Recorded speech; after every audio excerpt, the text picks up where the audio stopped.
Assalamualaikum warahmatullahi wabarakatuh.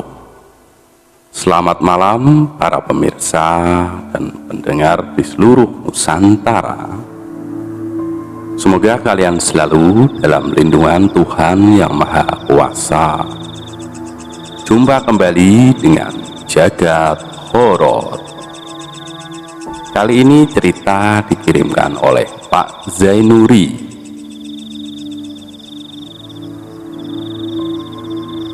dengan judul cerita Mati Suri. Selamat menikmati dan selamat mendengarkan.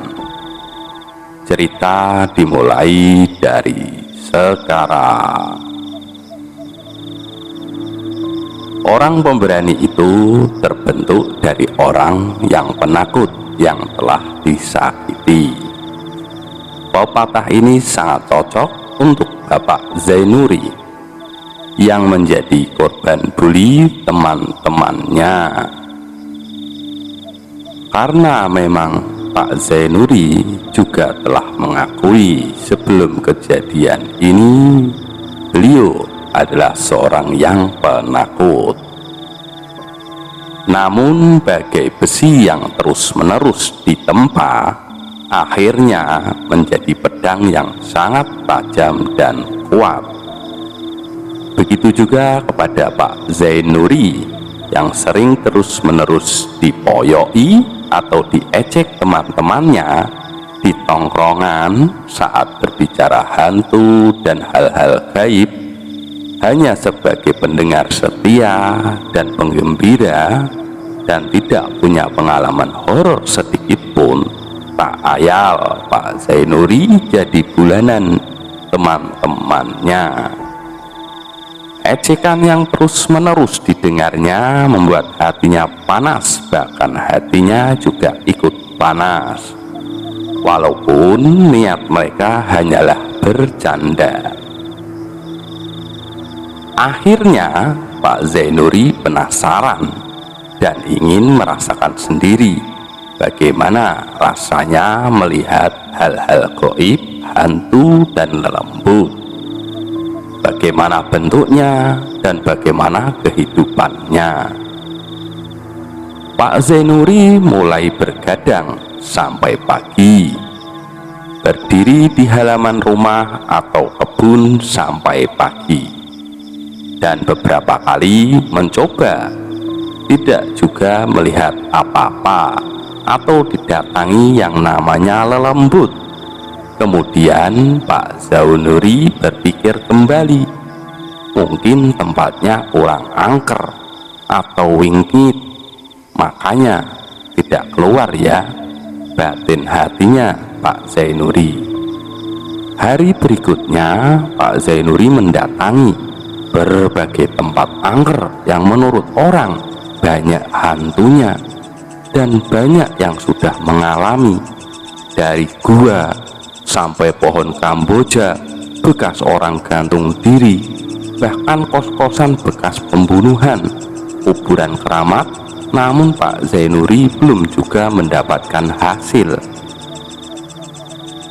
Jangankan melihat genderuwo, anaknya saja yang bernama Tuyul tidaklah muncul.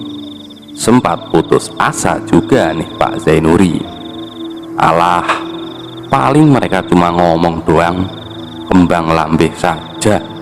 Nyatanya tidak ada apa-apa, ucap lirih Pak Zainuri ketika tertekur dalam penantiannya di sendang yang terkenal angker menurut orang-orang. Sampai-sampai Pak Zainuri ini nantangin teman-teman. Hei demit, sing gede lan kecil, muncullah, aku pingin lihat kalian, teriak Pak Zainuri dengan lantang di gelapnya malam. Sampai pagi menjelang dan akhirnya pun Pak Zainuri pulang. Tanpa disadari Pak Zainuri, dia ini sudah ke level yang tinggi teman-teman, dan jadi pemberani.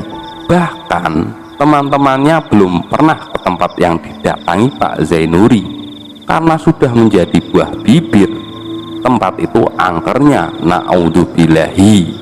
Tapi Pak Zainuri tetap ingin mencoba lagi. Mungkin masih kurang ya budidayaku, cobalah aku sambil puasa, bisik Pak Zainuri kepada dirinya sendiri. Sampai-sampai istrinya ini bosan dan kasihan dengan perilaku suaminya itu yang selalu keluyuran malam, walaupun paginya tetap mencari nafkah untuknya. Melihat badannya yang semakin kurus dan pucat, istrinya ini pun angkat bicara, teman-teman. Sudahlah Pak Ne, jangan menuruti hawa nafsu. Ingat ragamu juga butuh diperhatikan, kata istrinya menasehati. Aku belum puas Bune sebelum membuktikan kepada teman-temanku, jawab Pak Zainuri tidak mau kalah. Apa kalau sudah melihat sudah bangga? Bangga kok melihat setan Pak Istrinya menimpali. Pak Zainuri tidak menggubris, berlalu dan pergi. Istrinya hanya geleng-geleng kepala. Setelah puasa dan membakar dupa dan kemenyan yang katanya bisa mengundang setan, jin dan peri, bahkan membakar terasi, nyatanya Pak Zainuri juga masih harus dibuat kecewa lagi. Badannya yang dulu gemuk dan kekar lama-kelamaan semakin susut. Badan sering meriang terkena angin malam. Puasa mutih ngerowot, ngalong, kungkum dia amalkan demi pingin melihat wujud lelembut. Berbagai tempat angker selalu dia datangi, bahkan seluruh kecamatan sudah dia sambangi. Jin, setan, dan periangan tidak mau datang, malah yang datang hanyalah sakit meriang.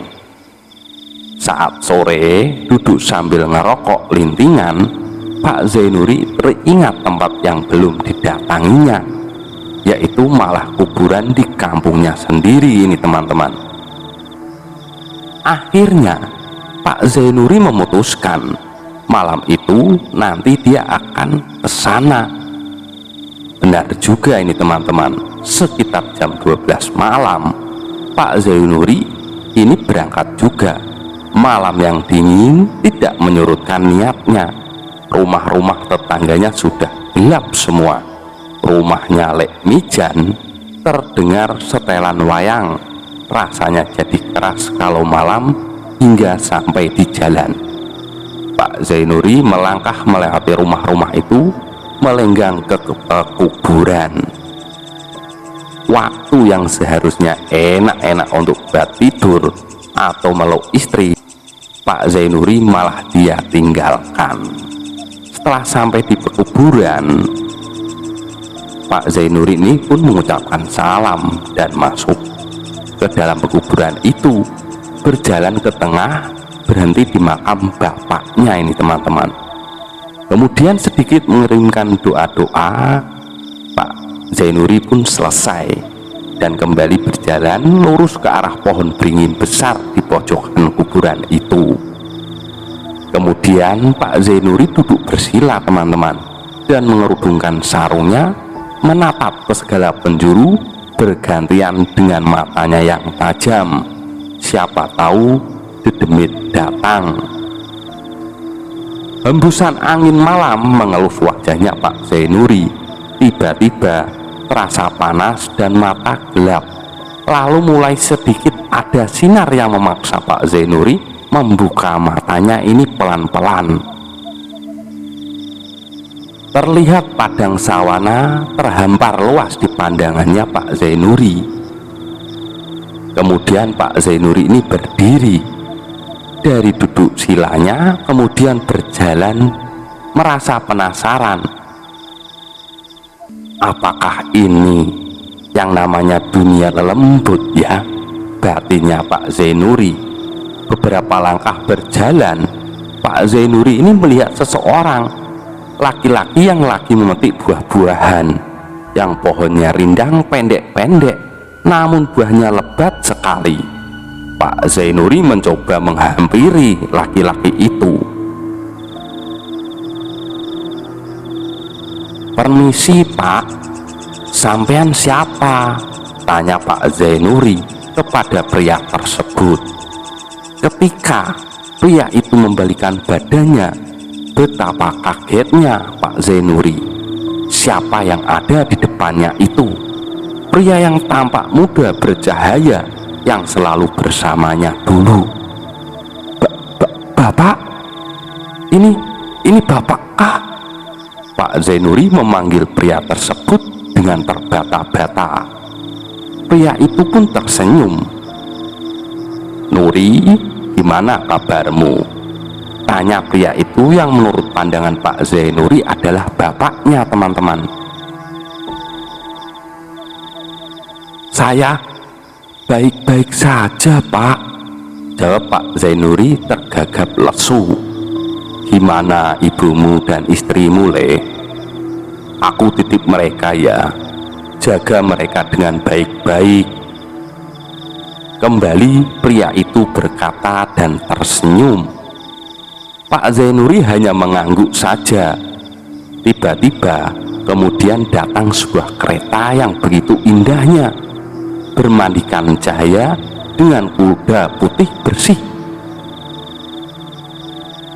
Dengan kuda berjumlah 8, terbang dan mendarat di samping pria yang terlihat seperti bapaknya itu, teman-teman.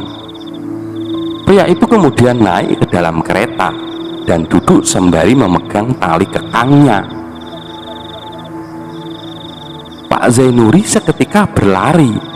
"Pak, Bapak, saya ikut Pak, saya ikut Pak, Pak, saya nderek Pak." Pak Zainuri sambil ingin juga naik ke dalam kereta itu dan berlari mengejarnya. Bapaknya hanya tersenyum.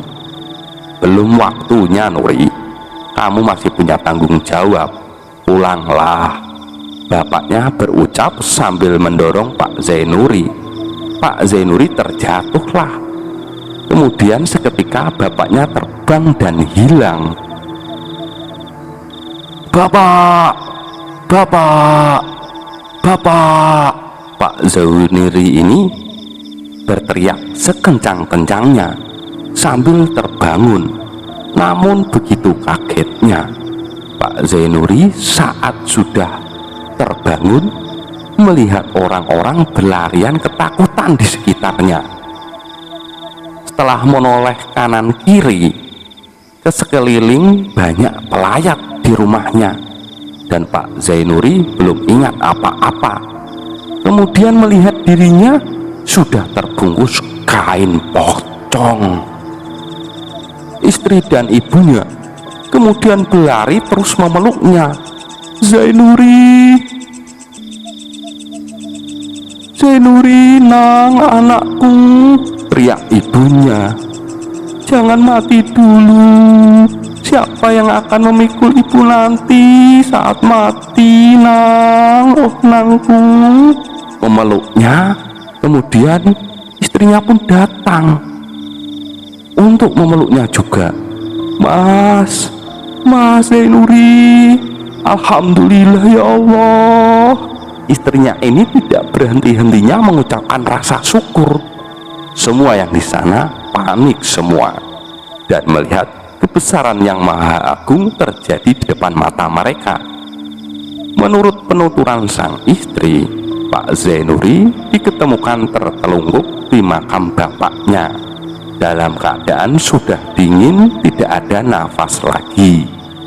Di pagi hari itu, setelah dibawa ke puskesmas, dokter menyatakan Pak Zainuri ini meninggal dunia disebabkan oleh angin duduk atau penyakit jantung. Akhirnya prosesi pemakaman akan dilangsungkan hari itu juga sebelum duhur.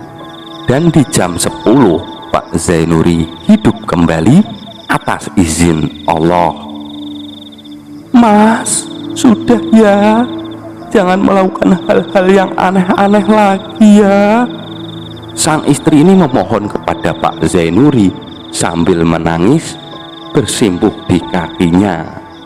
Pak Zainuri hanya menerawang jauh dan teringat kembali pesan bapaknya. Tanpa sadar, Pak Zainuri mengangguk pelan. Istrinya lega melihat itu. Selesai. Demikianlah sahabat semuanya, cerita horor kali ini.